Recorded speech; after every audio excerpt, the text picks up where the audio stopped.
Good morning, everybody. Uneducated Economist here. So, I'd like to do a bit of a follow-up video to the video I put out yesterday talking about how American companies based outside of the United States are having difficulties with the strengthening dollar, because when they get paid in these foreign currencies, they get and they exchange them for dollars. They're not getting nearly as many dollars.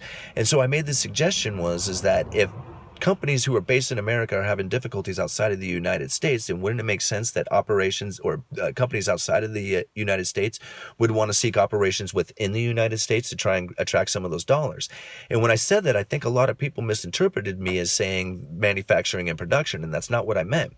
I think the analogy of using a car dealership was a really good one, that if you owned a car dealership outside of the United States and your country is like going into quantitative easing, the economy is slowing way down, and you're looking over at the United States saying, hey, our cars would sell for a whole lot better over in the United States once we get the exchange done. We should go over to the United States where the strengthening dollar is happening. Let's go set up shop over there. That's the type of operations that I was considering, not production and manufacturing. Our manufacturing base here is just far too expensive for something like that.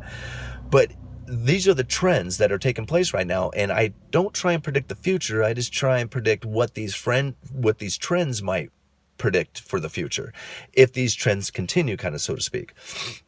So the Federal Reserve is unwinding their balance sheet right now, and they continue to unwind their balance sheet until September.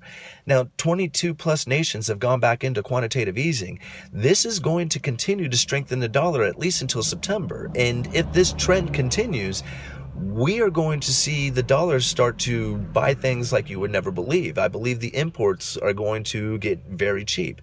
And so when you're looking for inflation, you're not going to see it, because the things are getting cheaper, because the dollar is strengthening. Okay? So there's not going to be inflation when it comes to these imported goods. The inflation is going to start coming from the asset purchases that are done with cheap credit, like houses. That's where the inflation is going to be. So asset inflation, you'll see. But regular like cost of living stuff, things that we buy from like all over the world, that stuff's going to get cheap if this trend continues. And that's kind of what I was getting at. Anyway, uneducated economists, let's continue the conversation.